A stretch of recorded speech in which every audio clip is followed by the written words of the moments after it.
Hello out there, my friends. It is I, Hondo Onaka. Now you know what to do. You must tune in to my favorite podcast, the Five-ish Fangirls. Otherwise, there could be consequences.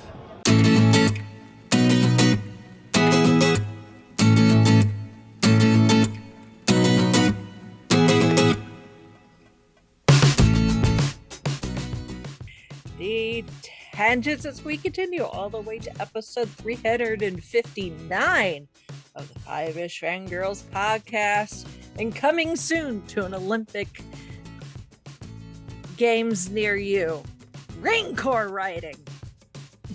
Welcome everyone to this week's episode of the Five-ish Fangirls podcast. So glad you joined us. Let's start off like a doer with a virtual table and see who's joined us this week. This is Brittany in Belvedere. This is Holly from Wisconsin. And this is Rachel in Indianapolis, Indiana. Hello, everyone. Hello. Happy Valentine's Day. Yes. Or as a lot of men call it, oh shit, I need to run to the drugstore. Real quick. Panic! I need chocolate, I need flowers, or otherwise I'm going to be in the doghouse. Yep.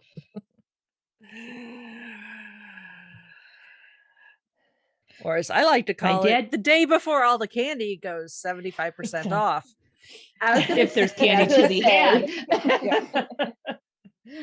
My dad never had to worry about that. Mom's just like, I don't need flowers. Chocolate, yeah, me neither. Maybe. I'll let you know. Yeah. Flowers, chocolates, jewelry, no thanks. Last year I got vodka and cheese. So nice. Nothing wrong with that. Yeah. Apparently this year Chauncey's holding out on me, and whatever he was gonna give me, he's gonna give me on Friday, which is my birthday. So combine the two. Nice. He's like, sorry you're not getting any vodka and cheese today. I'm like, that is all right. Just as long as I get some down the line. The liquor shelf is pretty full as it is. So oh, it is? Okay. Yeah. We really don't have any room. All right. Well, let's do the news with quite a bit, actually. Unfortunately, our first bit is 10 o'clock news. Yeah. Everything was going so well yesterday with all the stuff coming from the TV because of the big game that occurred yesterday. Sports ball. Sports ball. Yeah. Which, yeah. I had no dog in that fight yesterday, and really, I don't have a dog in the fight hardly ever when it comes to the big sports ball event. But not gonna lie, I get a little choked up when Disney puts out the advertisement after saying, "You and your team have just won the Super Bowl. What are you gonna do next?" And in this case, it's the Los Angeles Rams, so they're going to go to Disneyland because it's like right down the street. Yeah. It's close. Yeah. We're going to change the ad just this once. Yeah. Well, it usually depends on which coast the winning team is from. Will determine which park they go to. So it's purely geographical. In this case, it's literally the Los Angeles Rams. So, I mean, I know Disneyland technically is in Anaheim, but close enough. So, hop on the highway for a little bit. Bada bing, bada boom. Parade for the Rams. To happen at Disneyland at some point, probably if it didn't happen today, in the next few days. And speaking of bada bing, bada boom, the Sopranos fans were very happy last night with a commercial. Yeah. Me being one of them. I was like, my sister. Nice question quasi answered, I think, as to what happened in the season ender. Yeah. Or series ender, not season ender, series. My sister, her boyfriend came over, and when we got that commercial, she was like super excited. I'm like, I vaguely know, but I've never really seen it, so I get some of the references. I didn't actually watch the game because I was busy doing other things. So I've been catching up on some of the ads on the YouTube. I was half paying attention. Like my sister and I kept getting on to random I mean, for the most part, conversations. they seem to have been okay. I did like the I think it's Verizon Wi-Fi with Jim Carrey as the cable guy. Yeah, that was a good one. Yeah. And then was it GE or one of the car companies has brought back like all of the like Dr. Evil and Scott and number 2 from the Austin Powers franchise. Yes, that one was Promoting their electric vehicles, the EV. Yeah. Evil, yeah. Oh.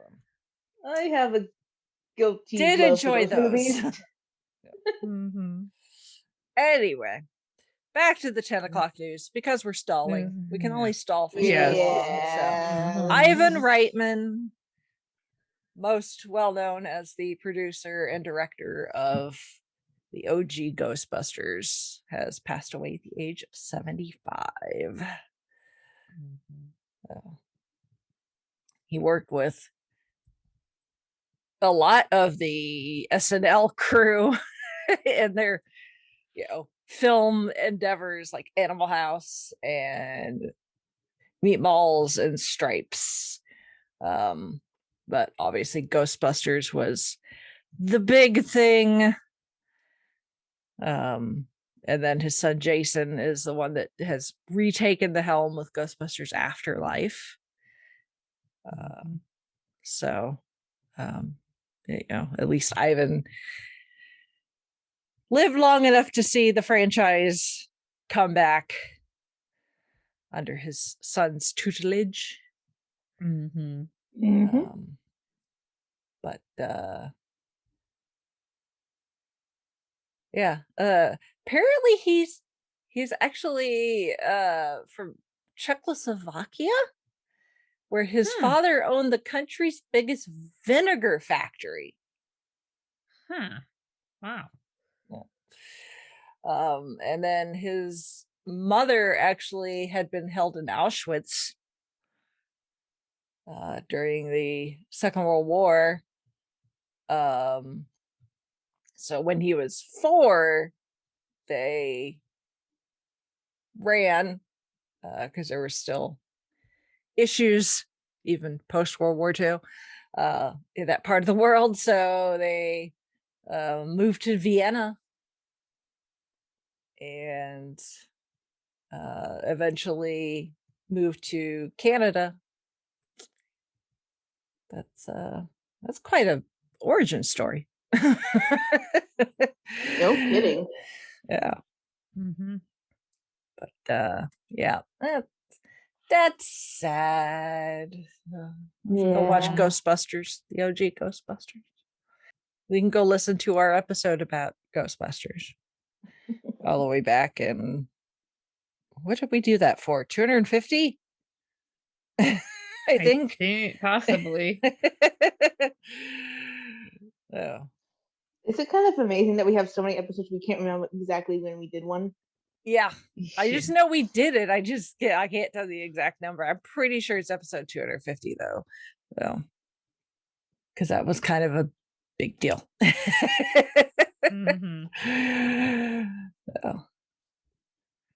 So there's that. And then we got besides all those commercials, the big game ads where companies spent $6.5 million for a 30-second spot. Which I saw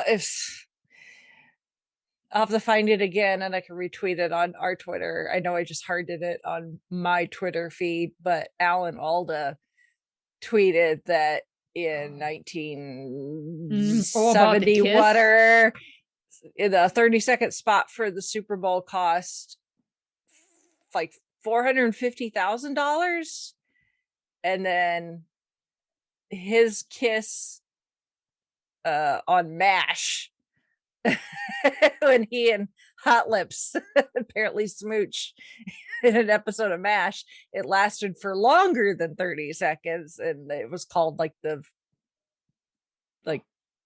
whatever. No, I think he said like $300,000 or $350,000 for a TV ad, and then he and Hot Lips' kiss on MASH was like, since it was longer 30 seconds, it was the $450,000 kiss. And that's in 1970s money.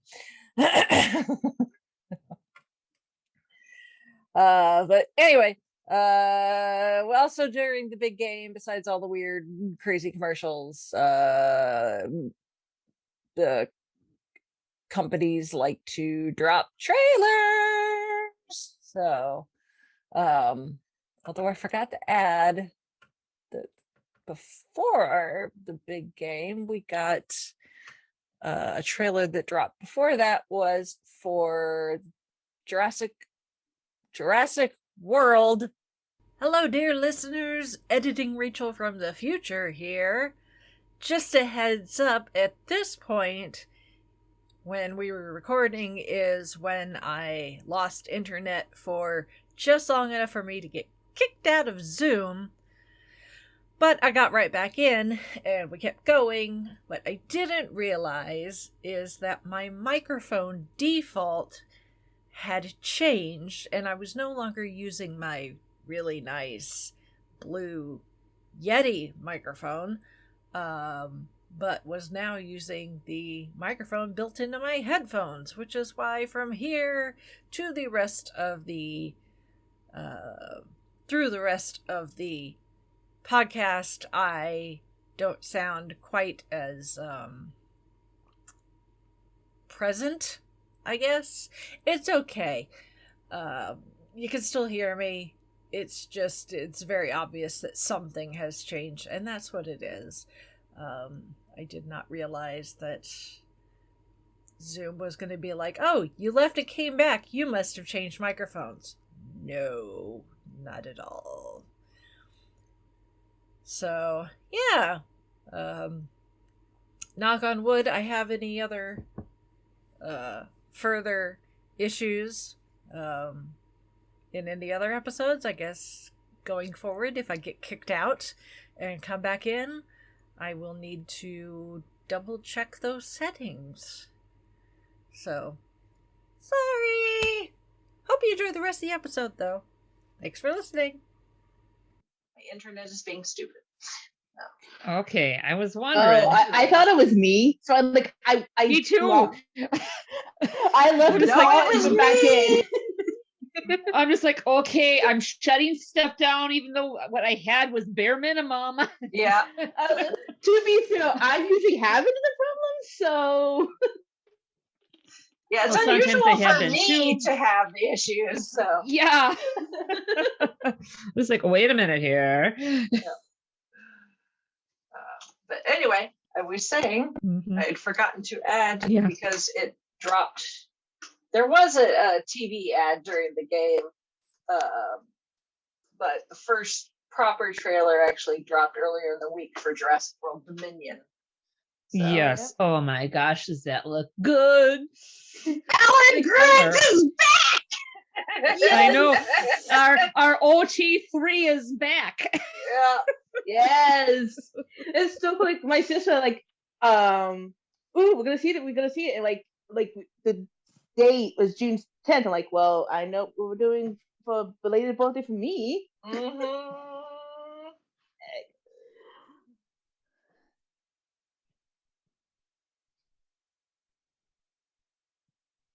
Yeah. I was like, Alan, Ellie. And it's like one of those like, And then Jeff Goldblum's going to be in there too, but he's already been Yep. back a little bit, so yeah, we haven't seen all three of them together. since the very first one. Yeah. Yeah. So. Yay! That's exciting. Yes. And then we got our first proper-ish look at Amazon's Lord of the Rings series, The Rings of Power, which I'm like, I don't care if this is canon or whatever. Just yes, please. I want to go back to Middle Earth, please and thank you. Yeah. And please make option available like you did with Good Omens for purchase later on after everything drops. Right? Please and with all the thank you. bonus features. Yes, please. Yes. Por favor. Thank you very much. Yes. Muchas gracias. Uh-huh.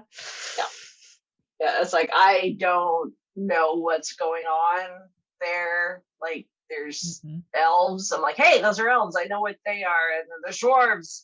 Like I recognize some of the races, but it's like I have no idea because this is like pre the ring. You know, right. It's just like all I know is it's Middle Earth and it's pretty. Yeah. I want more to pretty. This is pre, Isildur, taking the ring, that one battle where the ring essentially starts getting passed around like a hot potato. Right, yeah. So before the stuff really hits the fan. Yeah, exactly. So it's like I really have no idea what's happening here because I have not read any of the books. So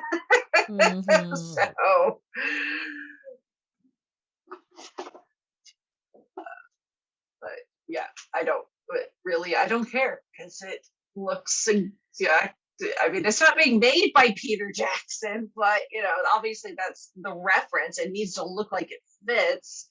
Because when people think of the Lord of the Rings, more than likely they're going to think of what Peter Jackson and Weta came up with as far as like the design of way it should look. So that, and I'm pretty sure Howard Shore is coming back to do the music. So. So it's like, oh yes. And I need to hop on. I just went and saw the Two Towers at movie theater a couple weeks ago. And it had been the first time I'd seen it on the big screen since it had been released. And the minute it started, I'm like, and I want to go to New Zealand because that happens every time I watch anything the Lord of the Rings is okay, put me on the next plane to New Zealand, please and thank you. Whose luggage can we sneak into? Right? Hey, Peter, if you're looking for gophers, we can help you. Especially if you decide to do the extras for the Beatles Get Back. If you need assistance, we'd be more than happy to sit and listen for you. give you our hot take. I mean, director's commentary is great, but how about fan commentary?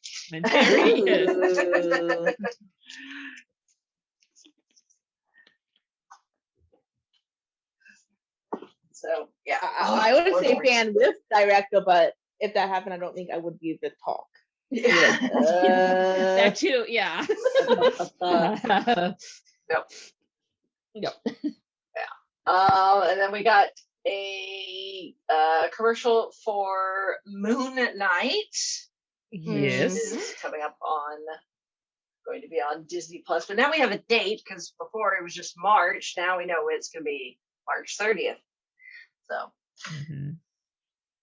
mark those calendars. Now what's supposed month and a half? Yeah. Yes. So what's supposed to fill the month and a half between now and then? Heard yet? Us trying to watch as many of the Academy Award nominated movies as possible. That's what I'm going to be doing. And it's telling me my internet connection's unstable again. If I disappear, I will come right back to work. Okay, sounds good. Yeah, you were kind of breaking up a little bit. A little bit there, yeah. Sorry. And then the trailer that made Chauncey question my sanity last night. Let me guess. Doctor Strange? Yep. Doctor Strange in the Multiverse of Madness. Oh my god. Yes. Holy crap on a cracker. I'm just like, the entire time I'm like, are you okay? and a certain I'm like, voice. And I'm not sure if I'm thinking what that voice might be something that might make another franchise that was considered not part of the universe now back into said universe. Well, I mean, we're talking the multiverse, so yeah. They'll be going into a certain verse that already exists that doesn't fit in with ours, no matter what Deadpool may say. Right. He's his own unique little beastie. Yes. Yeah, I am fully expecting for there to be faces to pop up in not our universe.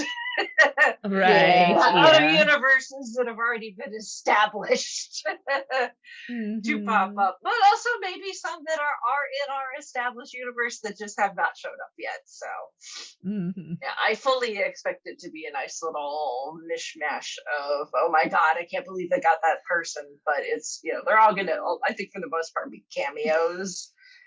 Yeah.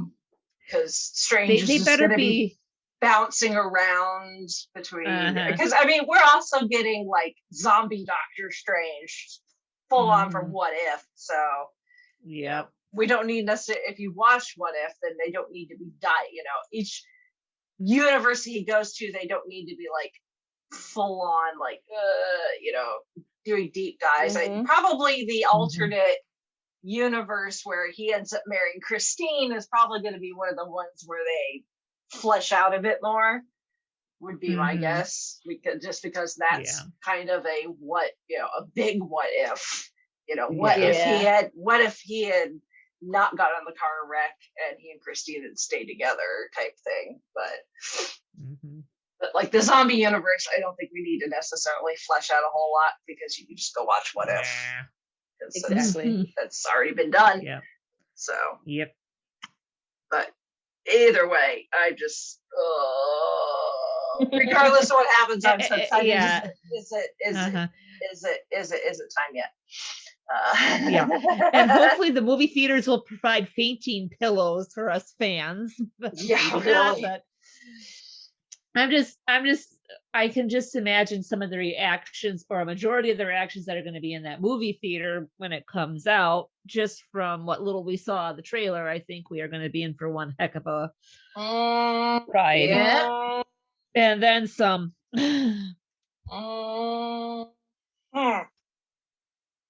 Exactly.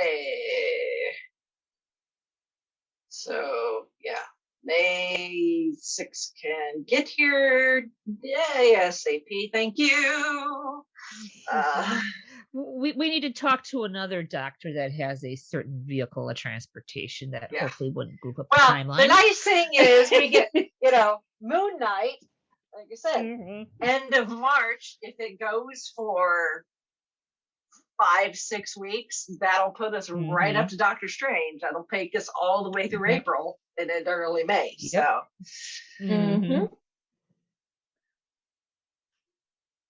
It's a beautiful, beautiful thing. Yes. Yeah. And then about the time that we finally wake up from our heads exploding from Doctor Strange in early May, it'll be Memorial Day weekend, and it'll be time for Obi-Wan Kenobi. So excited. Still no footage yet, but confirmation that Obi-Wan will be dropping on Disney Plus Memorial Day weekend, May 25th. So May 25th, and as a lot of people have been saying, been 45 years since we've seen Obi-Wan in A New Hope. Yeah, depending on who you ask, that's the proper Star Wars Day. Yes. As opposed to May the 4th, which is fourth, really yes, just they a said- pun. Yes.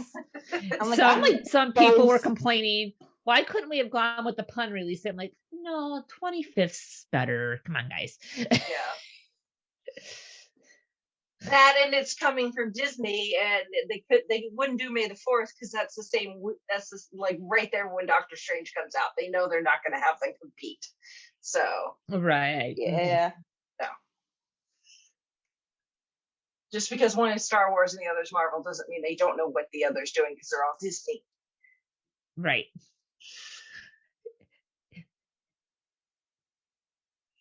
So It's called not stepping on each other's toes. Exactly. Exactly. I'm happy to not having to pick that for the week. I mean, I guess it honestly wouldn't have been that big a video, but I'm glad we have like separate. I Yeah. guess. Okay. And like I said, they'll be able to. We'll just between now and Moon Night, Moon Night, I will be doing my darndest to watch as many of the Academy Award nominated movies now that we have the nomination list out. Same. Yeah. Like Which I've means seen I got one. start watching So, and making my picks. Yeah. Yeah, because it's like, and the game has begun between our two teams, but at the same time, Yes. We need to have time to actually watch some of this. Yeah. Some I'm more excited to see than others, so it's going to be interesting when it gets to the ones like I have to watch this for the podcast. Yeah. Mhm. Ugh. Yeah, I mean, do the best you can, Mm-hmm. you know, with what's available to you. The part of the problem is a lot of the movies are not streaming yet. They're still in theaters. So, you know, if you can't get to the movie theater, then you're kind of SOL. I mean, some of them are coming, like West Side Story will be on Disney Plus beginning of next month. So at this point, I'm like, I'll just wait. Mhm. Yeah. But then there's still a lot of them that are not up on streaming yet. Thankfully, some of them were streaming from streaming services anyway, so that helps. Yeah. Mhm. You know, they were made for like Netflix, like Tick Tick Boom, so you know you can go watch it. Yeah. And don't look up. But yeah, so they went the 10 nominee route for Best Picture, filling all 10 slots. Why House of Gucci did not get nominated. Oh, I know. On That me. was just yeah. I'm like looking at I'm like, I'm looking at it and I'm like, where's House of Gucci? And then Best Actress, I'm like, where the crap is Lady Gaga? she got robbed. I'm sorry, she got robbed. She got robbed. So yeah. I mean, we know she has the acting chops from A Star Is Born. I don't care if this was an FX supposedly movie original. Come on. Yeah. It's one of their better ones. Yeah. Yeah. So yeah. So like I said, the game is now on as far as this year's competition. So yeah, I guess if anyone wants to give their 2 cents on who we should pick for our team picks, feel free to message us. Yes. We will take suggestions. Between the 5 of us on our team, we might be able to get most of the big ones covered because, like, I know Chrissy's in June. So, but yeah, some of these are just going to be like I might get to watch it before our picks are due in. Yeah. Yeah. So, When are we picks shall doing see. again? The week before. Okay.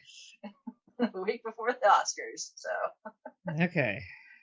I'm probably gonna like for ones I can't see or like slightly really over a don't month. want- Okay.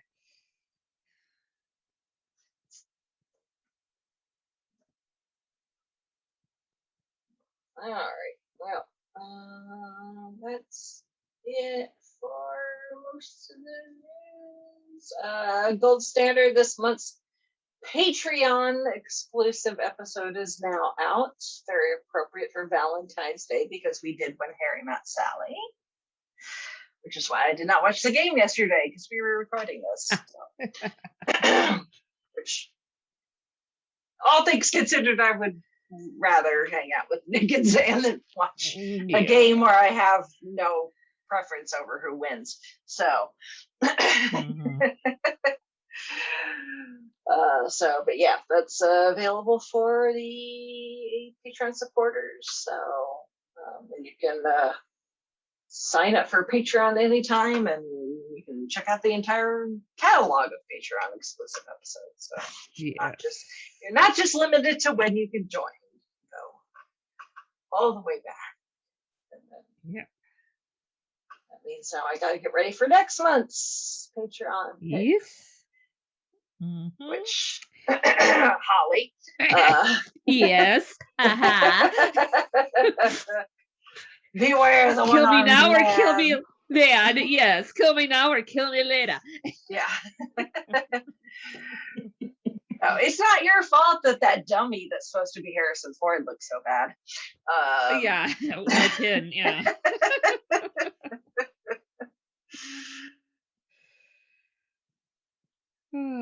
Not your fault.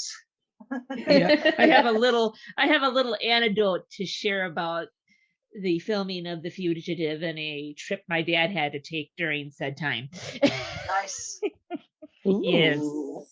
Very nice. All right. I just have to remember to, when we do record, that I have to share that. So make yourself a note. Yes, make myself a note and try to re-listen to this podcast before then. So I'm like, oh yeah, that's right. Remember in the future. Yep.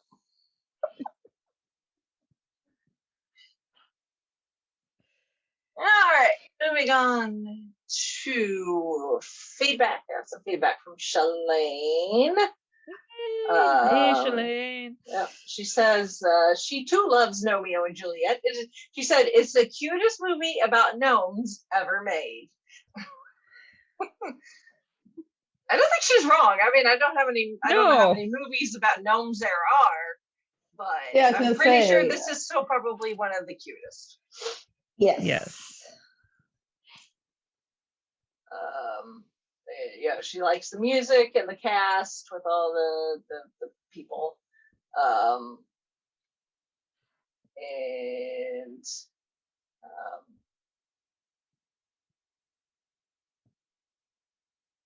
Let's see.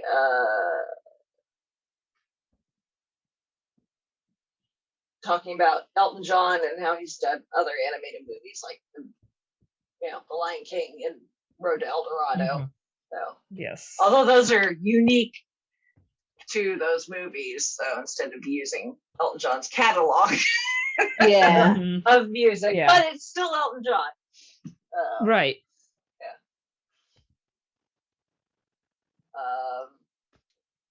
She says her favorite part is when the deer and the little red gnomes are playing the card game. Different versions of Spider-Man. And she also wants the backyard set up with the Tiki Room song. I kind of do too. Yeah.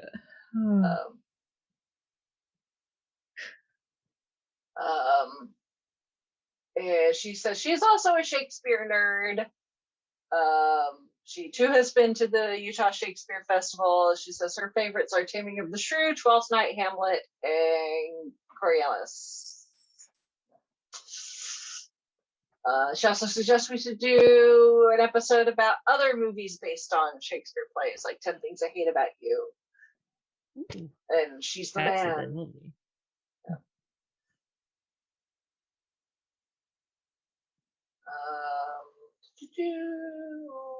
She says James McAvoy has done stage versions of Shakespeare, which of course, because he's British and they all have to.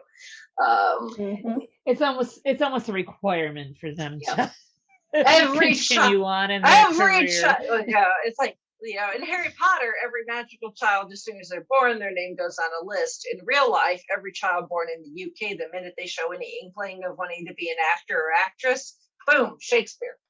So, Yep.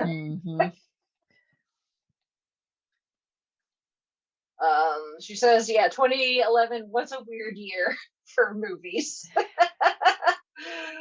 Because we had things like Romeo and Juliet and the Muppets and Thor and Captain America. But yeah, that was kind of a weird year for.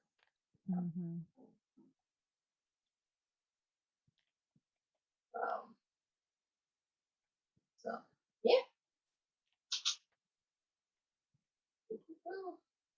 You Shakespeare nerds, you.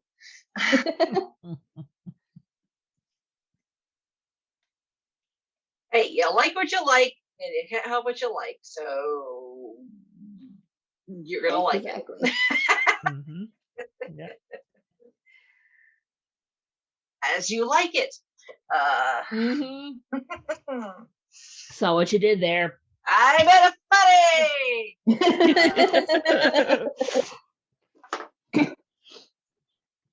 Just call me Master Splinter.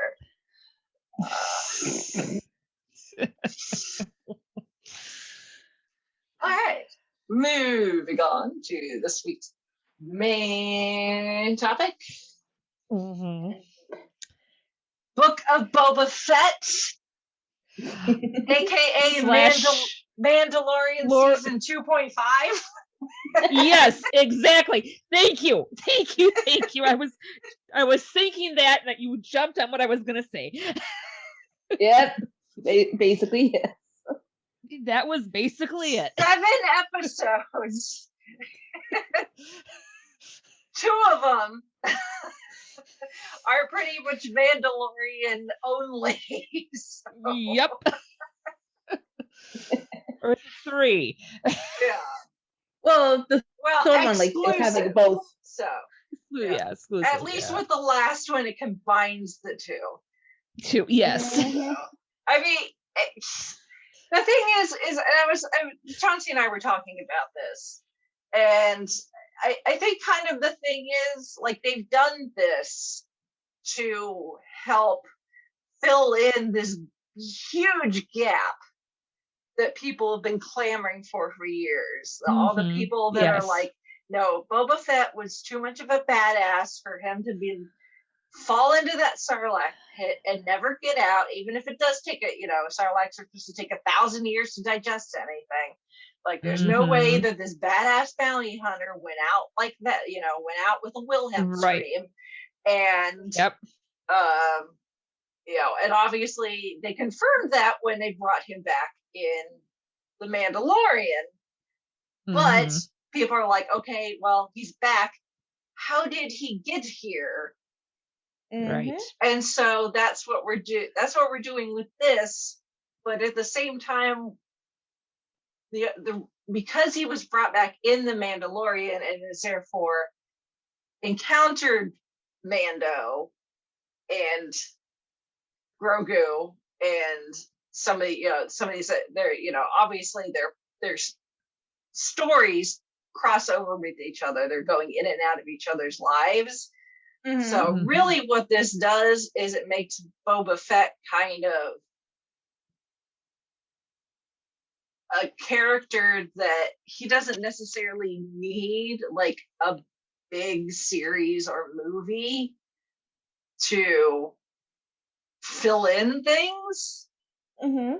Because at this point he's made this decision after getting out of the Sarlacc pit and being taken in by, well, not originally taken prisoner by the Sand People, and then proving his worth to them, and they decide to make him one of their own, kind of like the Mandalorians did with Din Djarin. Yep. Except Boba Fett's not a little kid, but still. But now Boba Fett has decided that being a bounty hunter isn't all it's cracked up to be, because he tend to have kind of a short lifespan. And he doesn't have a home to go to. He has no family. I mean, even we see in the flashbacks, little Boba Fett on Camino watching his dad take off and never seeing him again, essentially. He's a clone, but he's not like the rest of the clones. So it's not like you could have gone off with the other clones and been like part of their thing, because he's not modified like the rest of them. And he doesn't really have a home planet unless you count Camino, that's not really I don't think he would probably never consider that really home. And thanks to another show, we know it got destroyed. Yes. Yes. Yeah. So it's like, he became a bounty hunter because it's a nomadic lifestyle. You don't have family, you don't have a home to settle down in. But while it may pay well, you do have a short lifespan. When he meets up with Fennec Shand and he saves her life, when they're talking about it, and she's asking him, and she's even like, yeah, we don't live, people in our profession don't live very long. So he's like, well, it's like, what's plan B as far as career is concerned? And right, yeah. He's, being there on living with the Sand People, he's kind of built an affinity for Tatooine as a planet. Right. And he knows Mos Eisley is its own thing, but Mos Espa is right for the taking now the job is gone. So he's like, well, bye-bye Bib Fortuna. I could take over Jabba's spot, be daimyo of Mos Espa. I can still make a shit ton of money and, make this my kind of adoptive home. And that's what he's going to do. He's not going to be doing the traveling, but because Tatooine is such, it's obviously an important planet in Star Wars as a whole. Because this is Luke Skywalker's planet. This is obviously we know in the future. This is taking place, not the flashbacks. Obviously, those are post, Empire Jedi, like right after, and then the current stuff of Boba being daimyo is taking place essentially almost in parallel with some of the events of the Mandalorian. So this is about 5 years post Return of the Jedi. So we're still about 25 years before, not the Force Awakens, but thereabouts, like 25, 30 years to Ben Solo, turning on Luke, and then the events of the Force Awakens. So there's a lot of time in there. So, but eventually we know Rey is going to return, also go to Tatooine and settle down there too. So Tatooine is just, it's an important planet for a lot of characters in Star Wars universe, but from what I know geographically, as far as like that part of the universe, I guess it's also strategically important geographically as far as like trade and stuff. That sounds, from what memory serves, that sounds about right. Yeah. So Boba can remain daimyo Mos Espa, and he can stay there. And as they expand upon the universe even further with the Mandalorian Ahsoka Tano series that we're going to get, if they decide to do something with, I don't know, Even Obi-Wan. Every stuff keeps getting announced and then pushed and then canceled, and then they make other ideas. So it's other series that may or may not have been announced at this point, maybe announced in the future. With Bo-Katan, if they decide to do something with her in her own series. Obviously we're going to see her again in The Mandalorian with the whole thing with the Darksaber, because she really wants that back. Yeah. I mean, the Darksaber is kind of like the Lord of the Rings, the One Ring. Yeah, we want my precious. Gimme. So we've got this series. Boba Fett can be established here, and then he can just kind of be the person in this setting that all of our other characters kind of zip in and out of in their own series. Yeah. And I was trying to think of like a good example of like a TV series or something where you've got or like a movie, or I don't play enough video games. I don't know what it'd be a good equivalent of. It would be kind of like the Doctor constantly returning to Coal Hill School. Right. Yeah. Every now and then, and stuff be happening, Right. That's really what this is going to be, is Tatooine, or the Doctor refueling his TARDIS near Torchwood proper. Exactly. where that rift is. Yeah, exactly. So it fills in a lot of the story. Mm-hmm. But I don't think there was enough justification for this to be just Boba Fett for 7 episodes. No. Yeah, no. And I really do have to say, I really enjoyed finding out more backstory about the Tusken Raiders. Yes. Too. I mean, we got some. There's some in the expanded Legends universe, and I think they kind of cherry picked a little. It's been a while since I've read one of those stories from the Legends series, but it was nice to see that they took a few of the things, especially with the wrapping and not being able to see the face of that person. That's part of it. So, I mean, it was just really cool. I mean, and I had to chuckle with him teaching them how to ride those speeder bikes. Yes. Like, oh boy, here we go. Not on Endor with the Ewoks, but almost. Hang on. It was like Boba Fett meets T.E. Lawrence. Yeah. These are camels we're dealing with. Yeah. It's like with T.E. Lawrence being like, the Arabs, I hate to use that word, but that's what it was in Lawrence of Arabia. Like the Arabs have their camels and their like swords. And then T.E. Lawrence comes along like, let me show you how to use a gun and explosives. What could possibly go wrong? Yeah. Exactly. Oh. And it's a shame Chrissy's not here because she's she knows Dune better than I do. But I was like, there's so many. After the fact, people are like, that's a Dune reference, and even I asked Chauncey, I'm like, okay, is spice in the Star Wars universe kind of like spice in the Dune universe? Is it a drug? And he's like, it's a drug. Yeah, it's a drug. Yep.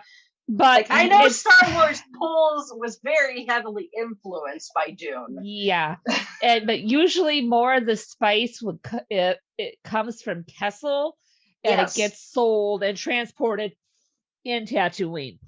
Right. I don't think Tatooine has a spice. Oh no! It comes from Kessel because we see the Pike Syndicate collecting some spice in Solo, a Star Wars story, when they go to Kessel. Right. Yeah. Yep. Mm-hmm. So yeah, but for me personally, because I did not grow up on the Star Wars, so I've never quite understood like all the hype around Boba Fett, because I'm like, he has like 15 minutes of screen time. Mm-hmm. And he says like 2 lines.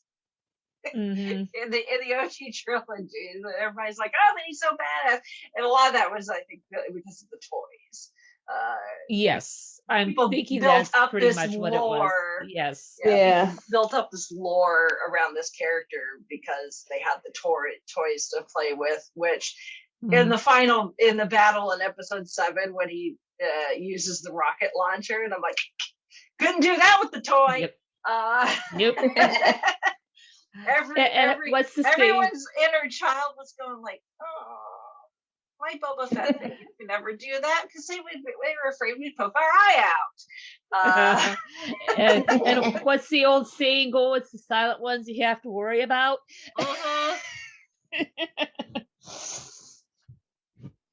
Except it did absolutely nothing. So I'm like, are you sure that wasn't Hammer Tech? That was Yeah, exactly. That had more of an ex-wife to it as far as effectiveness Yes. is concerned. Yes. Yes. I was thinking the same thing when I was like, like, Mando, you better show up. We need plan B. Yeah. Yeah. So, I mean, for me personally, I really appreciated them fleshing out Boba Fett, even if it is Yes.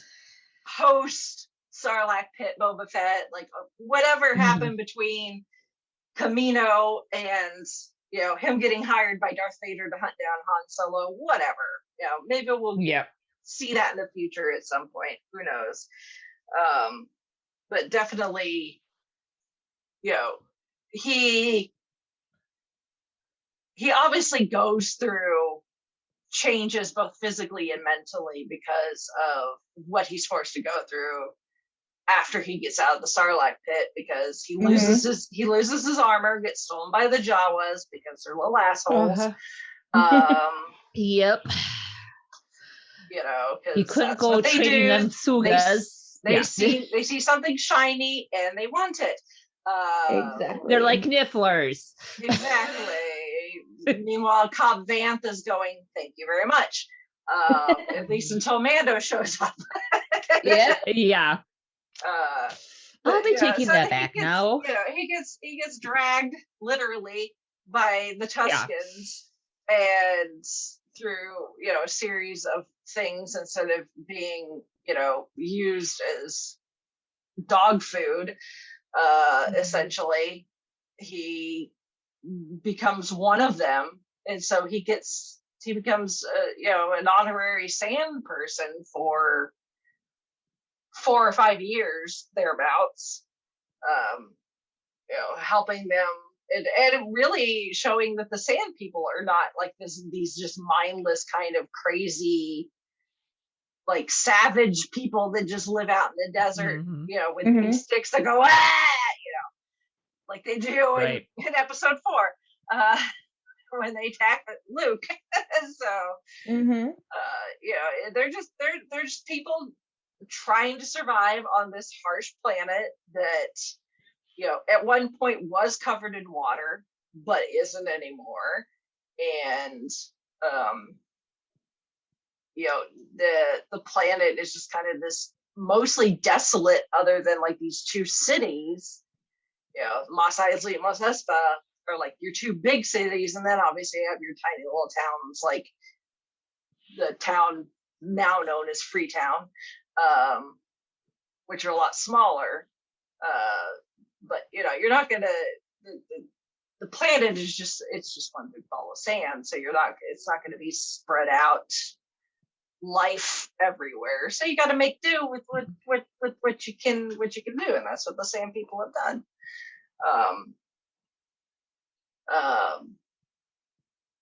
But eventually he gets pulled into this spice thing with the Pike Syndicate and drugs and criminals. That's all you really know. And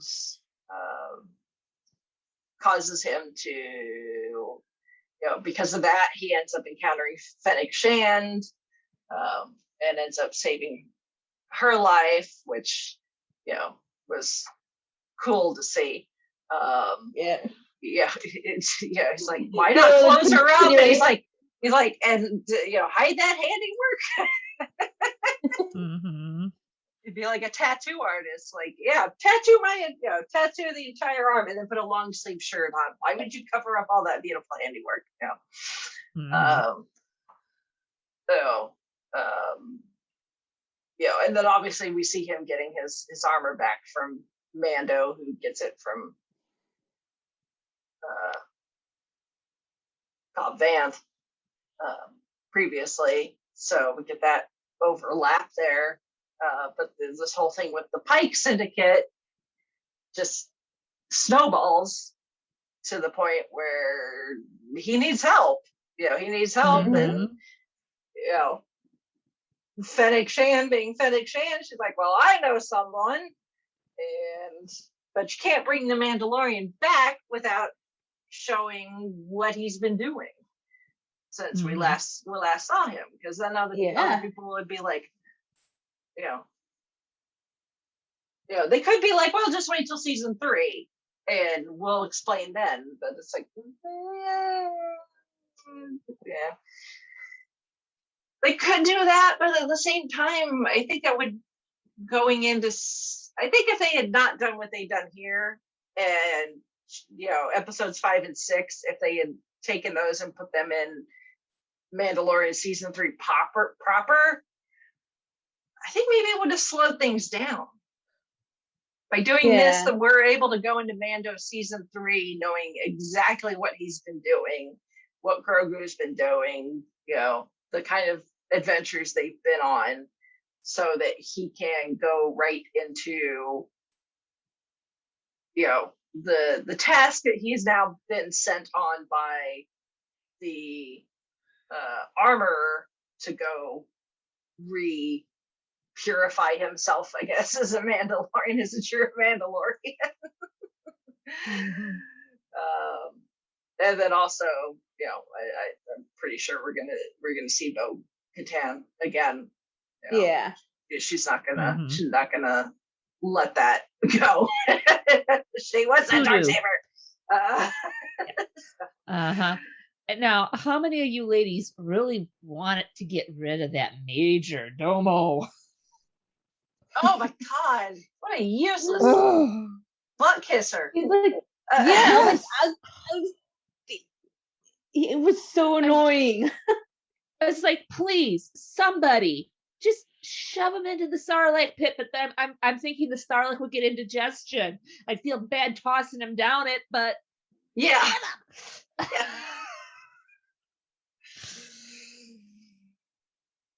I'm surprised his boss actually puts up with him as much as she does. Yeah, probably because he's good at his job, which is does probably do most of the mayor's work, so that the mayor can just sit back and collect on the money. But the mayor, I'm wondering if the mayor might not want to do an audit to see if Major Domo hasn't been skimming as well. I wouldn't put it past Major Domo. Maybe not. Hard to say. I don't. In general, because we're not really, the few we've encountered between him and the sanctuary, the casino or whatever. It's like, the Twi'leks, are they, are they kind of like Ferengi? Are they very motivated by money?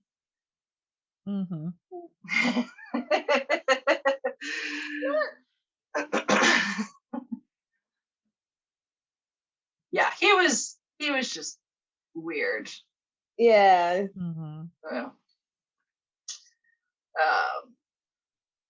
But I think they needed someone who could actually like run around and do things and say things a lot easier than having to do the creature stuff with the actual mayor and then do the voice translation and everything. So I guess that's true. Yeah.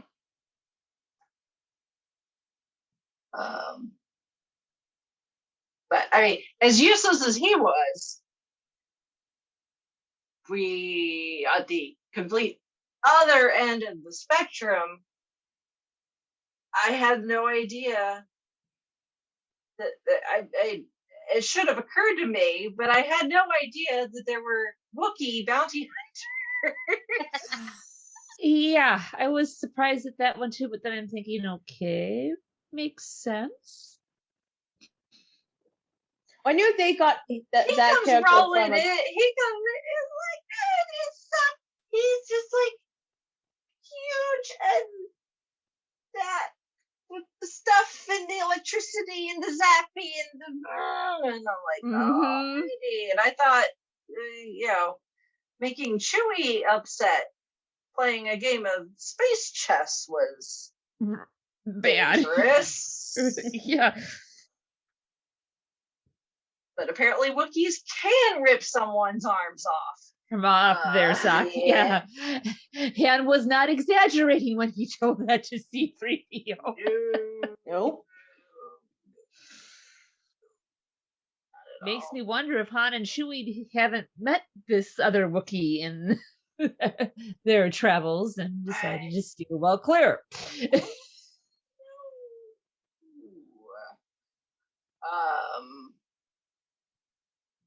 But yeah, and he's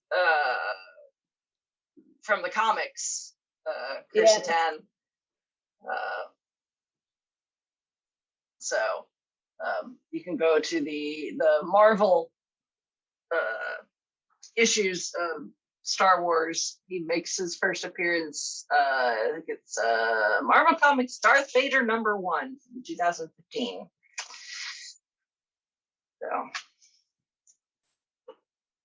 check him out.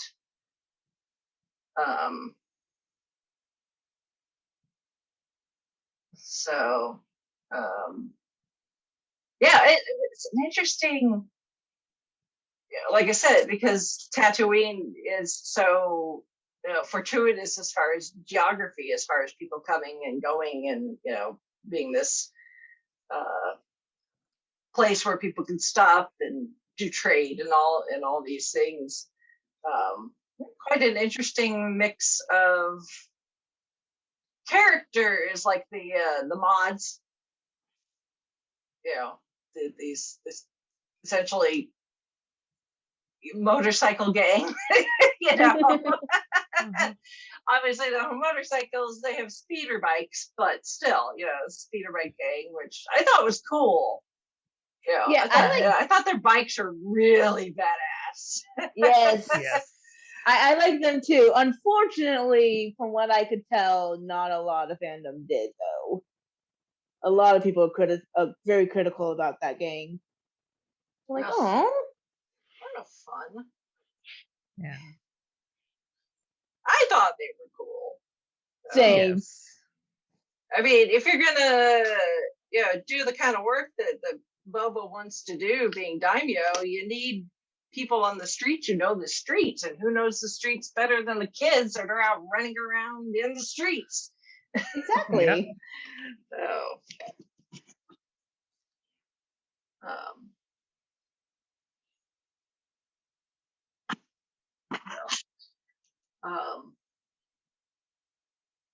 but I mean, really, like we were joking, but other people have said the same thing. Yeah, this may be technically Book of Boba Fett season 1, but this is really Mandalorian season 2.5.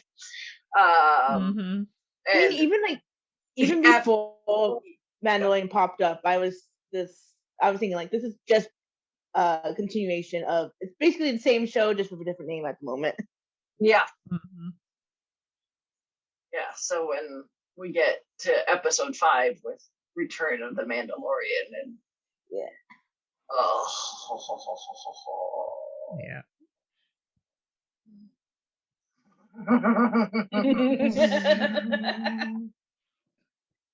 Oh, Mando. Yes. And we get a nice call back to the prequel movies. Yes. And as soon as you see, a dome behind his seat. It's just like, yeah, we know what you're doing. Yeah. Mhm. No, I think she knew what she was doing. I think Healy knew exactly what she was doing. She's like, hey, I'm gonna take the droid connections out of here. This is Grogu's size right there. And then she finds out he's not even with him anymore, but they leave it anyway. So she's like, I'm just gonna still do that anyway. Yeah. Exactly. Nudge. Yeah. So but yeah, his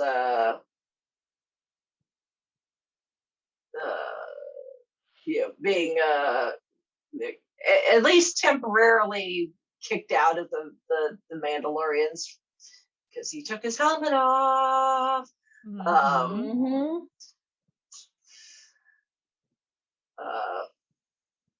Which I don't think he regrets that one for 1 second. Not at all. Mhm.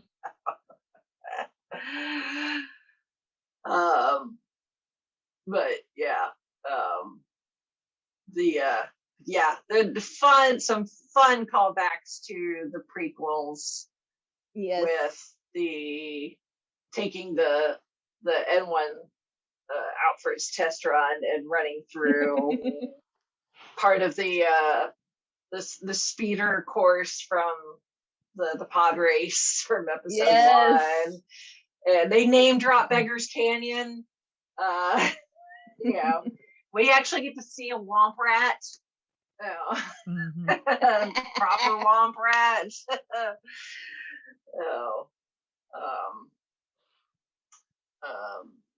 Before he gets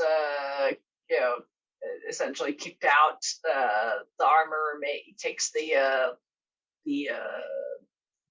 staff, the spear that he got from Ahsoka, and has that turned into a gift from Grogu.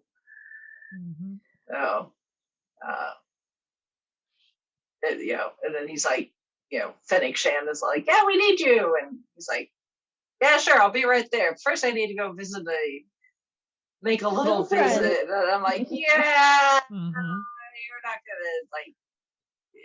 not gonna set that up and not disappoint us in the next episode. Which, I mean, Return of the Mandalorian was a really good episode. Bryce Dallas Howard.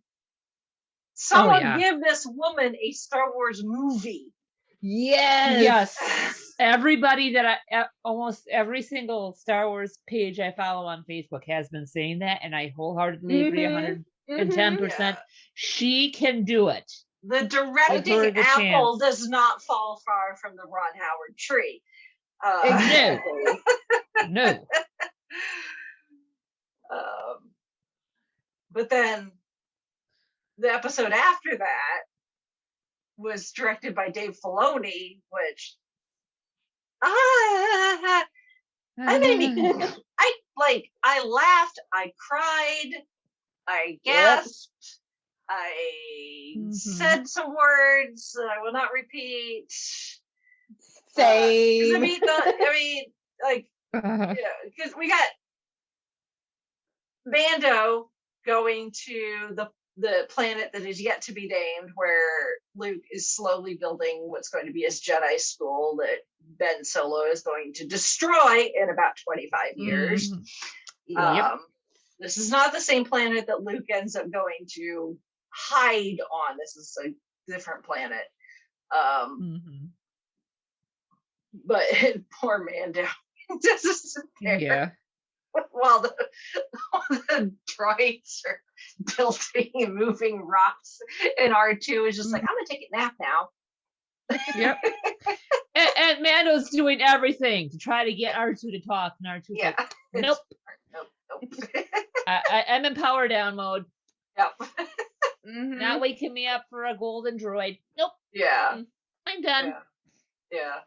Meanwhile, we get in the meantime, while he's stuck waiting in the apparently Jedi waiting room, waiting to be called back. We get the training montages, essentially between Luke and Grogu and cue Seagull, stop it now. Yes. Oh, those I can be right back froggies. while you run. Yep, that too. And we get the Oh, and my then we get the goodness. training shooting ball thing Yes. from Yep. New Hope. Yep. I'm No, just that's like- not the same one. Oh, it's a different Yep. The one? Okay. one that Obi-Wan gave to Luke to train with stayed on the Falcon because Okay. Finn ends up finding it in Oh, The that's Force right. Awakens. Okay. Okay. Yep, so Luke had to get a new one.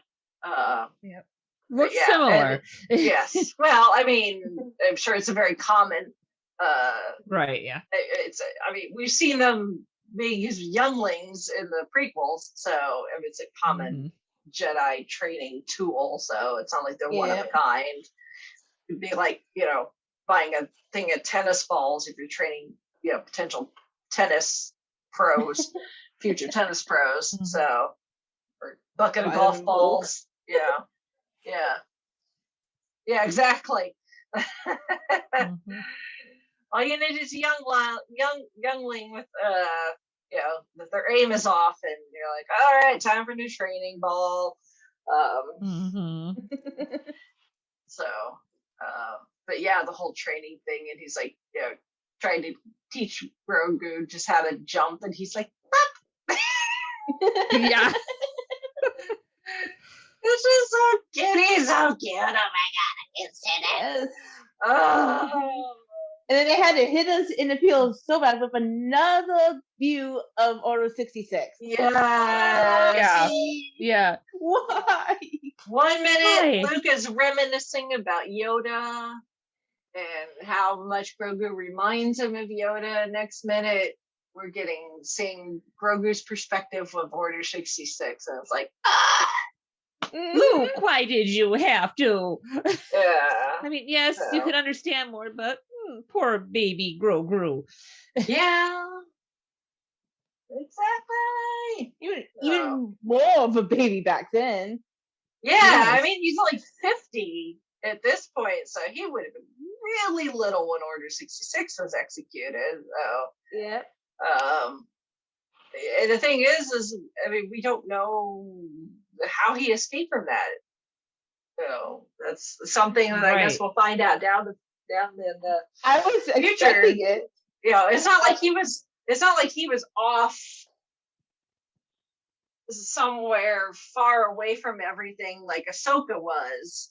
So Right. she wasn't really ever at risk of being assassinated with Order 66 because she had taken off and she was essentially in hiding, on her own. So she wasn't anywhere near that. But obviously Grogu was at the Jedi Temple or something, similar to it. So he was surrounded by a bunch of other Jedi. So he was in the thick of it. But somehow he got out of that and ended up in the little baby carrier where he gets found by Mando years later. So, but between then and the start of Mandalorian, I guess we'll find out in the future, probably. Yeah. But Grogu, yeah, the Missing Adventures. Yeah, but knowing that Grogu, because like we know he's 50, which Right. as a human is like, oh, that seems so old. But no, when Yoda's species, because I mean Yoda was what 600 and something, 900, I thought. I thought 900. 900 and something. Okay. I think he says something about 900 years old Yeah. to Luke in Jedi. Yeah. So I mean, that's like dog years. Yeah. It's like 50 to that particular species. I mean, he's a little one.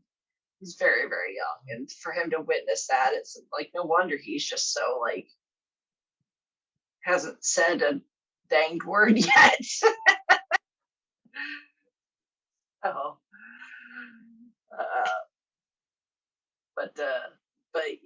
but seeing him eventually learn how to jump and do all the all the similar moves that Yoda ends up using on Count Dooku.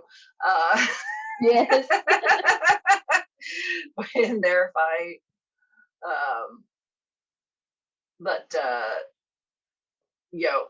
Seeing Mando get all the way there to bring Grogu his little present and then doesn't even get to see him and has to leave. Like, I was kind of crying. Me too. Yeah, I was like, I felt for Mando there. It's like, I get it. I totally get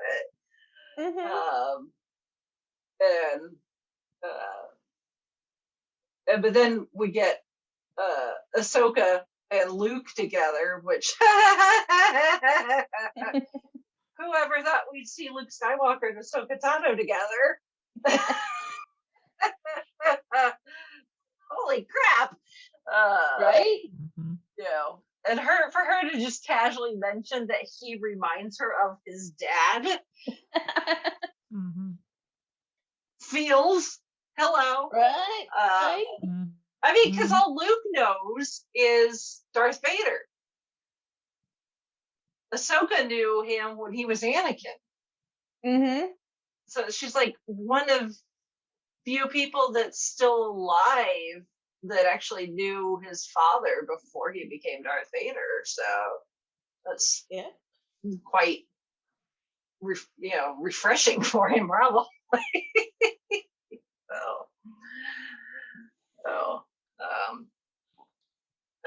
Okay, now I haven't quite decided yet how I feel about this yet, but I've seen comments, so I'll ask you guys: do you think it's fair that Luke imposed the pick one, and whatever path you choose, that's it, there's no takesy backsies on Grogu? Saying you can take the present from Mando and go back to him, but you give up the path of the Jedi, or you can take Yoda's lightsaber, which you forget how small Yoda is until you see Luke Skywalker holding his lightsaber. Right? Yeah. Like, that's just a bit. Or take Yoda's lightsaber and stay and be, do what the Jedi are supposed to do, not have any attachments, and be trained as a Jedi. Because Luke didn't do that. I was gonna say, why is he asking Grogu to make the choice that he didn't make? Right, and Luke, Yoda took you back. He didn't say, sorry, you promised me, because Yoda could have said, hey, you leave to go to Bespin to get Han and Leia. That's it. Don't come back. You're not going to train. So I'm just like, Luke, lesson learned. Or maybe he was thinking and he decided to do that.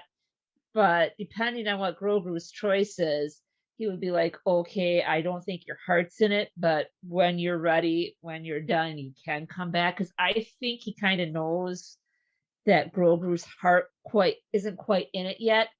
And he still has some stuff to overcome before he can go and complete his training, which is what I'm thinking. And who's not to say Grogu spending time with Mando, and that isn't going to help him to become more sure of himself to be able to complete his training.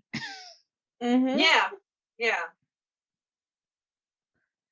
I mean, he's got some baggage that he needs to process through first. Going through over 60. Do you really want to go through and complete your training after that little incident? Yeah. Right? I'd be, no, thank you. I want to forget for a while and possibly come back. Like, can I call a therapist first? I want to stay with Jedi Mando, please. What's the Jedi equivalent of therapy? Yeah, because the whole the whole Jedi thing with not developing attachments and having personal relationships, it's just kind of one thing that's kind of always irked me. Yeah. About it. It's like Jedis have to come from somewhere. Yeah, exactly. Yeah. You can't tell me. Yeah. Like, you're Jedi, you're not monks. No. You're not, it's like, maybe, I don't know. Because Luke even admits it in the last Jedi that maybe some of the stuff that I said, but forget what I said. Yeah. And there's been some speculation actually that Grogu may develop more use of the Force just naturally, right? Without a whole lot of issue. And he's maybe never really meant to be a Jedi, but he's actually meant to be a Mandalorian, and calling the series The Mandalorian, it's not referring to Din Djarin, it's referring to Grogu. That maybe that is Grogu's destiny, is not to become a Jedi, but to become a Mandalorian that just happens to know how to use the Force. Be Force sensitive. I've seen people say that he might become the next Mandalorian Jedi, and he. Yeah. Because he could be.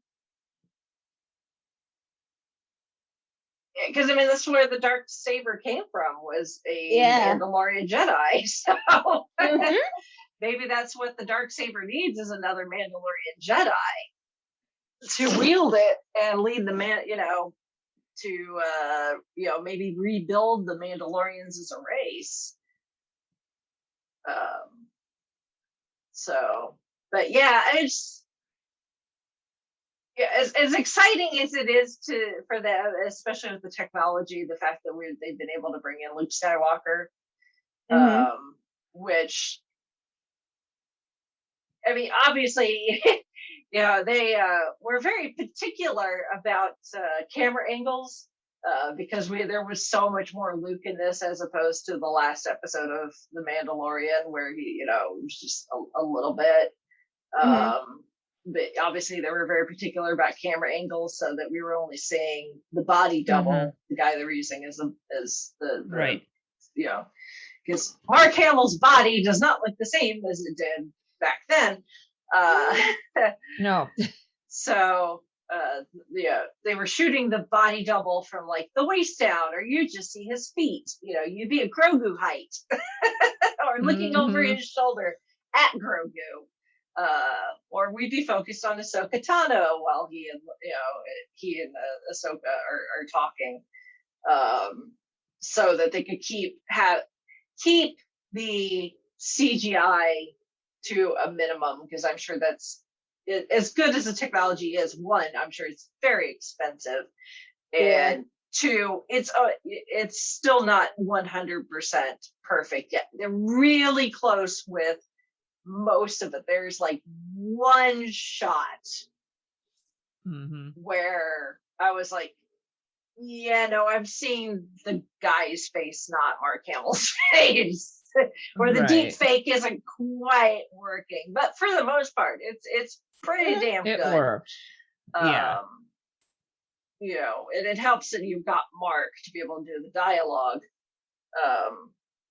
Either they can pull from dialogue from the movies, or also have Mark come in and record stuff. Because and Chauncey and I were talking about this too. It's like, Mark has come in and recorded some of the dialogue, and the nice thing about it is, obviously, if you watch either the new Disney trilogy or just any interview with Mark Hamill now, his voice doesn't sound the same either. He's got that older, more gravelly, voice that sometimes comes with age with men.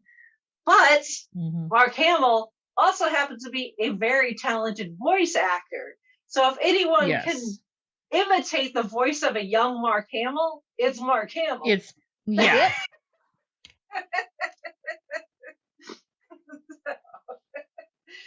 There's no need for some other voice actor to come in and try to sound like Mark Hamill. Just have Mark Hamill voice act his younger self.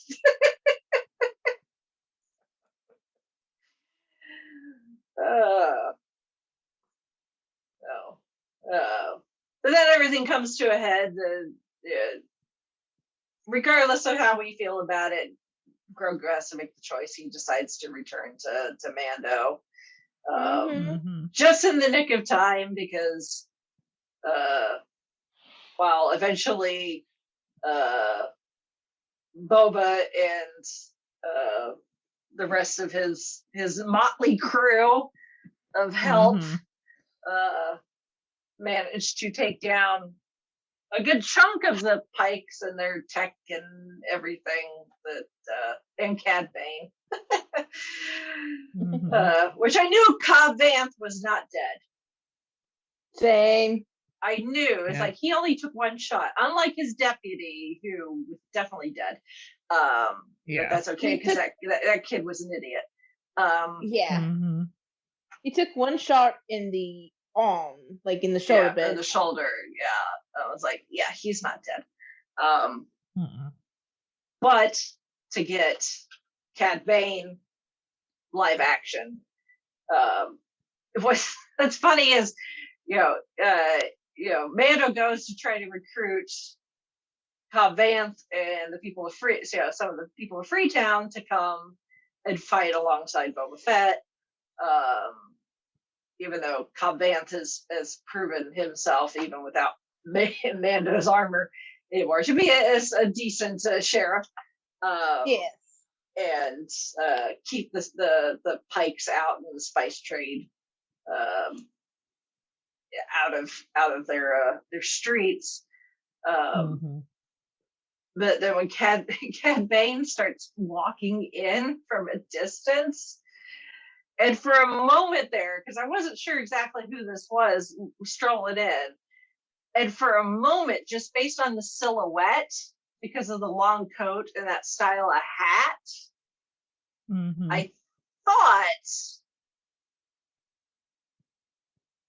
of course, as soon as I thought it, I realized how dumb that was, because he would not be strolling in like that. But I thought it was our, well, not friend, because he's not really anybody's friend, because he saw it out for their. Were you thinking it was himself. Hondo? I thought it was Hondo. I do want to see him in one of the live action shows. Yeah, I kind of thought it was Hondo for like a split second. I'm like, no wait, Hondo would not be strolling in like that, like some No. bad mf'er, because he's not as confident as he likes to act like he is. Exactly. Yeah. He would come stumbling in, probably with his arms full of stuff. That if somebody asked where he got it, he would be like, "Oh, don't worry about it."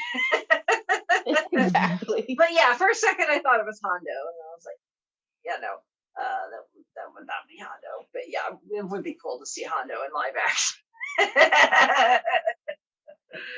Maybe for Obi-Wan, because I know a lot of people like to see him in the Obi-Wan series.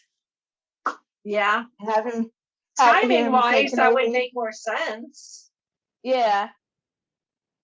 Because I mean, Hondo's running around in Rebels. Yep. So yeah, you could potentially, he's more of that era. So, but yeah, so I was like, no, this isn't friendly and/or just coming to grips someone. But yeah, for a second I thought it was Hondo. I wanted to say everybody's favorite smuggler and friend Hondo Tanaka, but I was like, no, he's not really anybody's friend. The only friend Hondo has is himself. Yeah.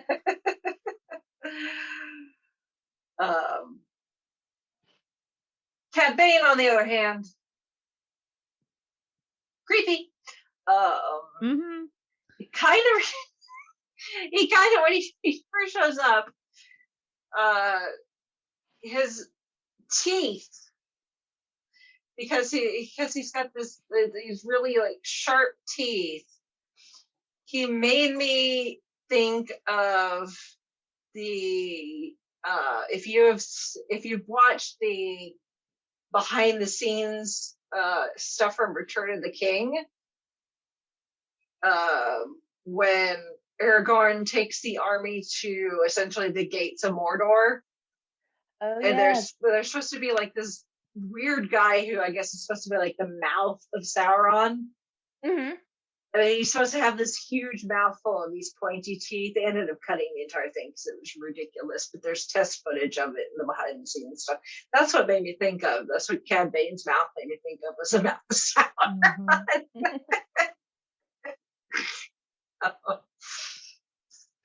So, which I need to go back and rewatch the Clone Wars cartoon now, because I was like, I don't remember much about this guy.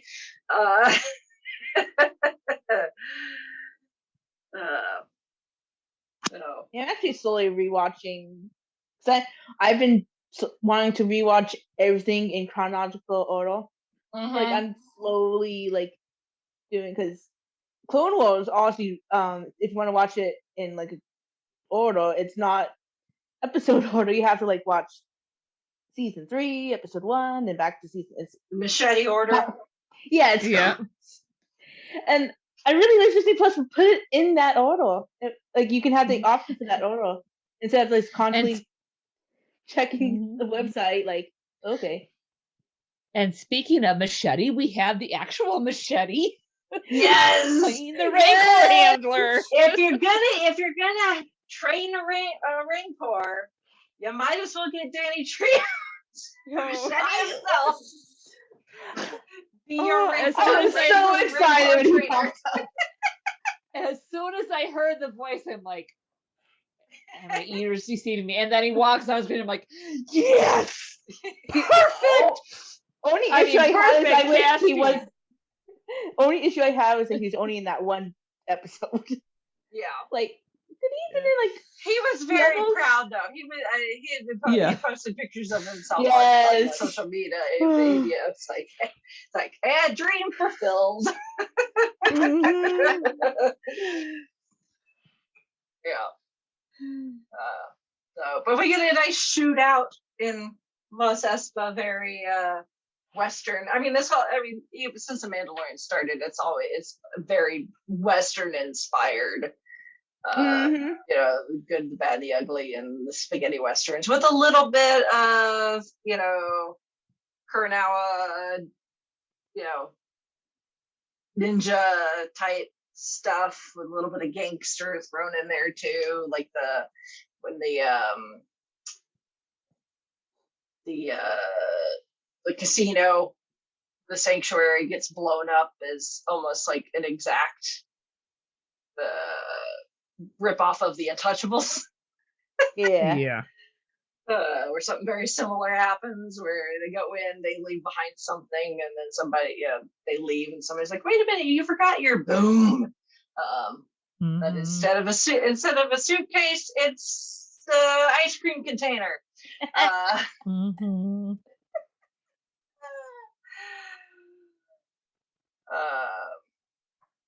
But yeah, it's a fun little shootout.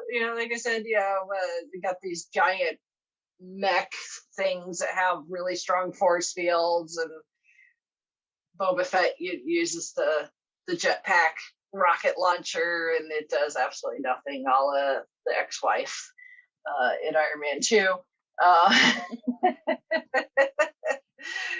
And then when they finally get all of the Pike is Syndicate taken care of, and the giant mech, thingamabibbers, and then Boba has his confrontation with Cad Bane and literally sticks it to him right in the chest. Thank goodness.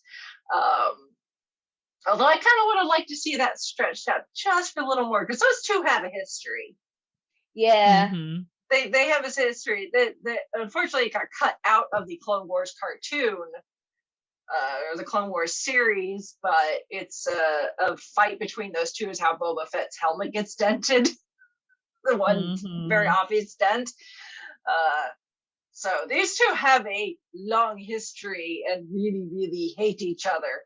So no frenemies about it. Yeah, no. Nope. Yeah, they may be in the same line of work, but that's about it. So there's no professional courtesy whatsoever. So yeah, I would have liked to see their confrontation maybe just be just a little more stretched out, a little more back and forth. But I do like the fact that Boba Fett's using everything at his disposal, and Cad's just matching him, one for one. But the one thing Cad Bane was not prepared for was a stick.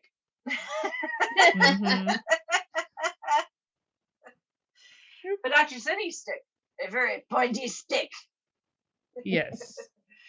With the sharp end for a nice stabby hug. Well, it's kind of pointy on both ends. Apparently, there's the pointy end on the long, the long piece. It's a little, it's pointy on that end, so you can use it for, as a walking stick in the sand. But then the little bulgy part, some of the sand people have little pointy ends on there, some don't. But according to one video I watched, not only can the I forget what it's called, starts with a G, gaffy stick is what it is. Gaffy stick, the same people use. Not only is it a weapon, but they also use it to clean the teeth of dental pick. Yes, this is a dental pick. Not for the sand people, for the for Banthas. the Banthas. It's a giant banta toothpick. Hey, multi-use. I guess. What can you say? Yeah. I heard that though, and I was like, that is hilarious. And the Rancor coming back. I was like, on top of it's like, and doing the King Kong. Yeah, it's like Syndicate. Cad Bane's taken down. Great. Mos Espa's been saved, and Boba's Rancor has gotten loose and is just wreaking havoc and doing its best impression of King Kong. Or T-Rex from Jurassic Park with the way that it was. too. Yeah, but the minute it started climbing that building and kind of going up towards the top, I'm like, okay, yeah, we're ripping off King Kong. And then Grogu meeting the Rancor, and then once he puts the Rancor Nine, how he curls up next to him, and I'm just thinking, I can see them being friends, and the Rancor throwing a hissy fit if somebody tries to hurt the dear little cinnamon roll that is Grogu. That's fine. He might have a tough time getting away from Mando. Yeah. Go to sleep. Like, and I'm tired now, so we're gonna take a little nappy. But yeah, it's like you can only control your Rancor so much when you're no longer riding it. Once you're off, it can it's free to go whatever where it pleases. It can do whatever it pleases until something comes along to tell it otherwise. Which, considering the what happens in the most current Dresden Files book that I just finished.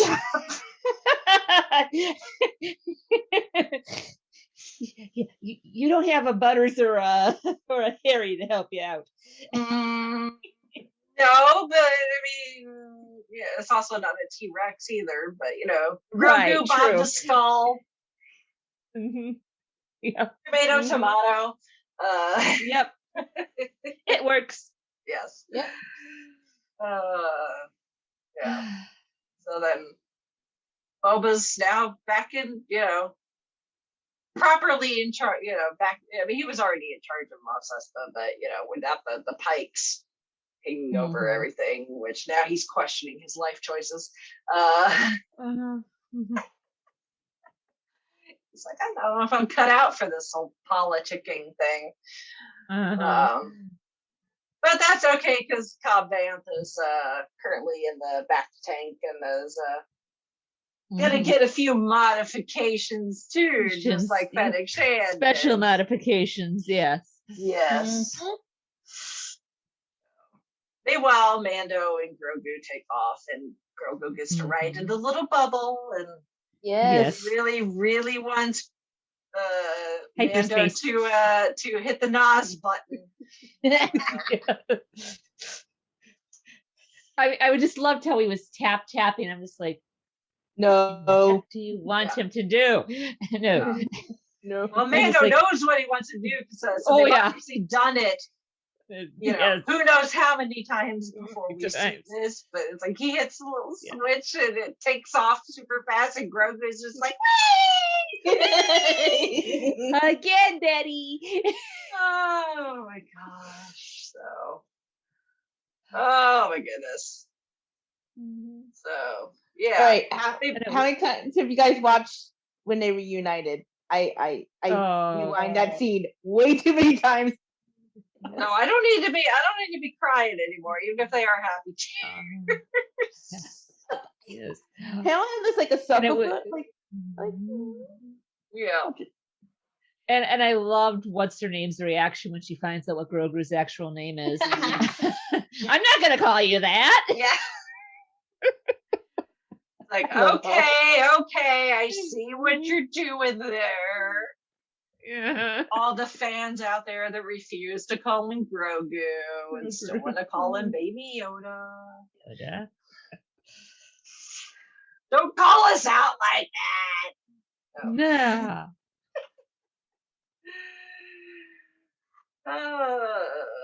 Yeah.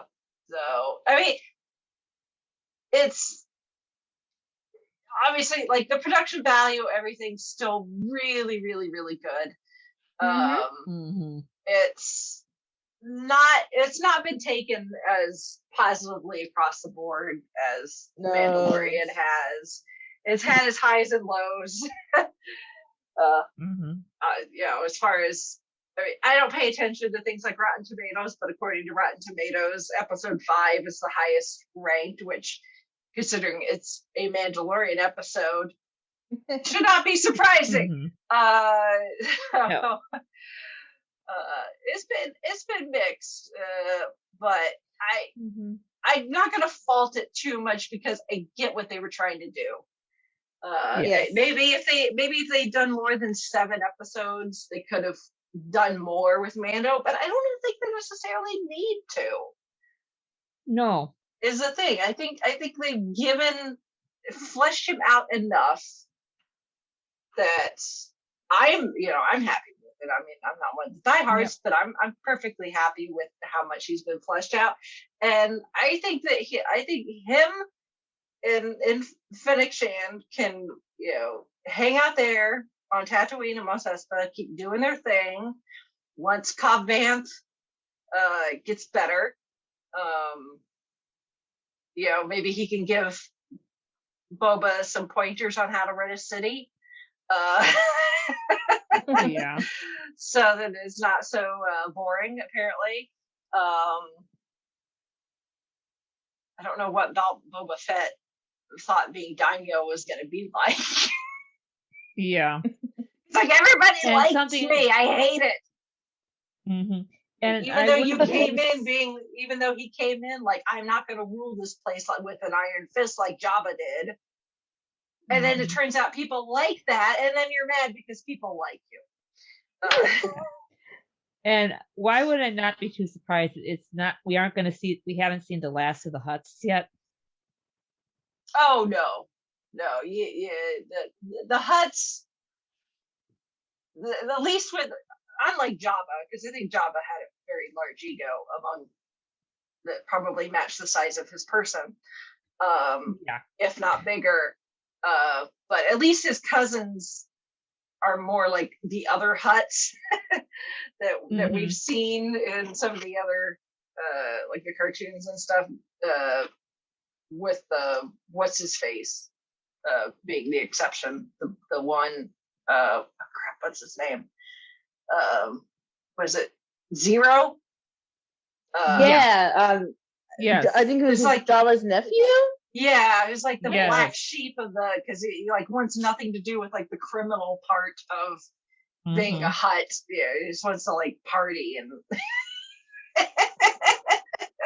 live his life. Doesn't speak Huttese at all. I'd like to see them bring Zero into live action. That'd be fun.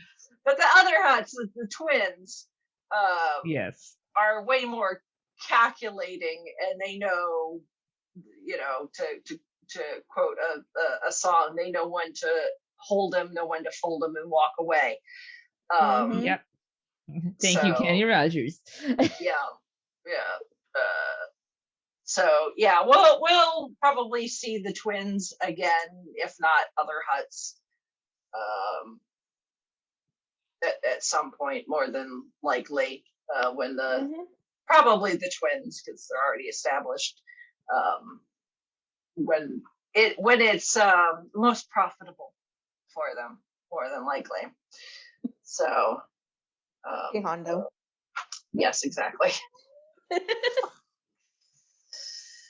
Oh my.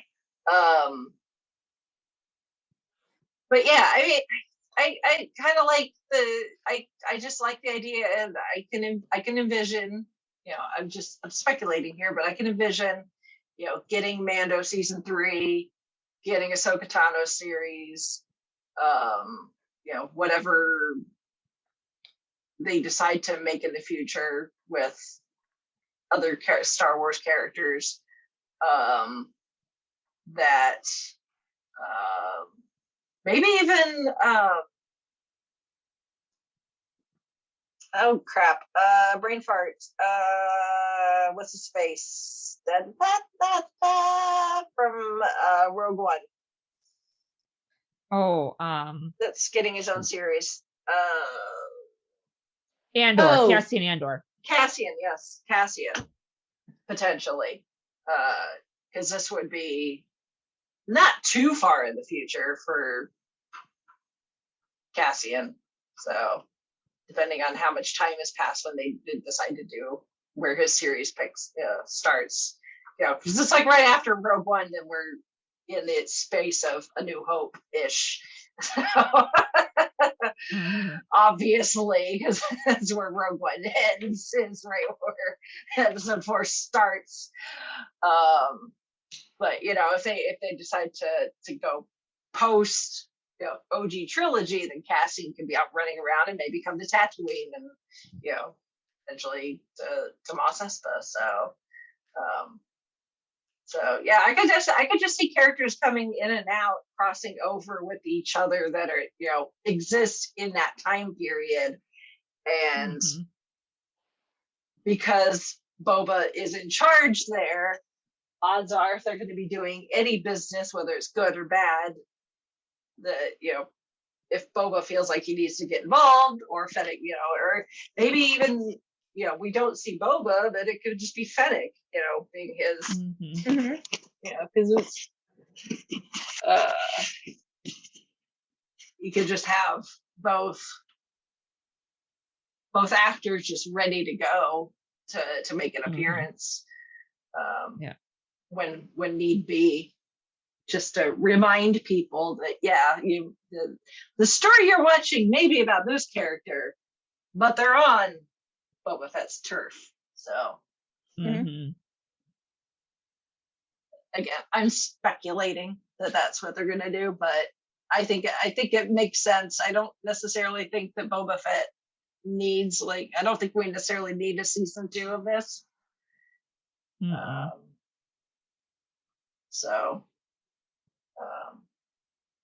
But it, it can kind of be just like that place where characters come in and out of, like I said, kind of like Torchwood, just come in and out of Cardiff when need be. Yeah.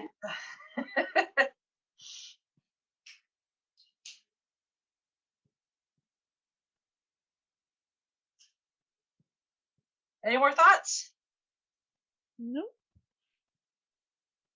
I think we covered them.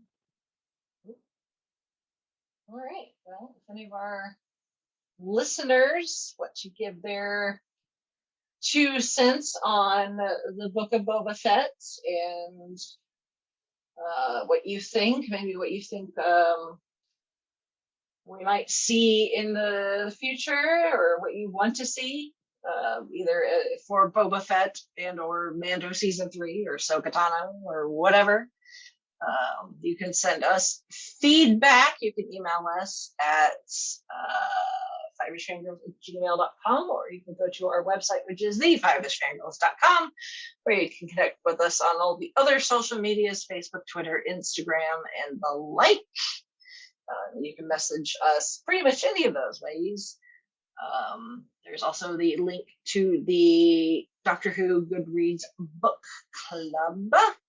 So you can go and join in this month's discussion, or go back and join in any of the past discussions. And go have fun there as we wait for Doctor Who to return. Yep. Which, if you saw our Facebook post, I guess we know how Jodie celebrated wrapping up filming. Yes. Yes. Yeah. Congratulations. Yes. It's like, I don't need to fit the costume anymore. Come here, honey.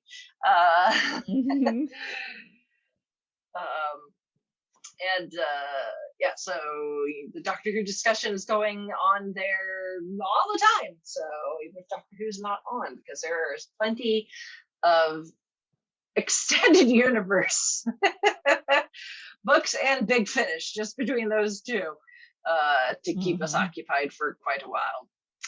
And then also links to financially support us if you are so inclined, including Patreon and Ko-fi and our merch.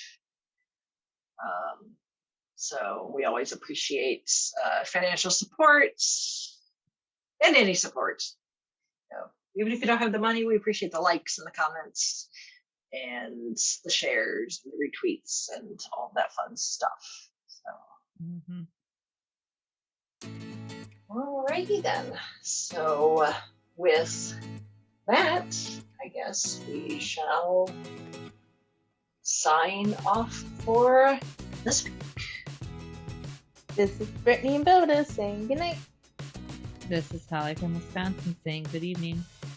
And this is Rachel in Indianapolis, Indiana. So how did the giant bar thing that Han tried to stop the trash compactor end up in Mos Eisley? Good question.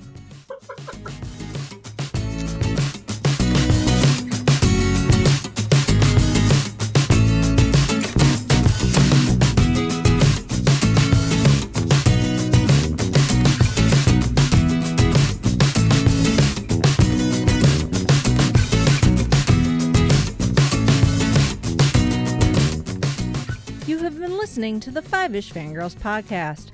You can find more episodes and information at thefivishfangirls.com.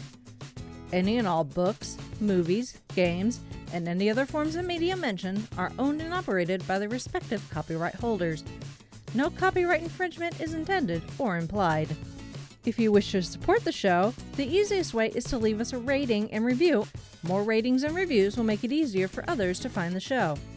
If you wish to support us monetarily, You can do so at patreon.com/5ishfangirlspodcast.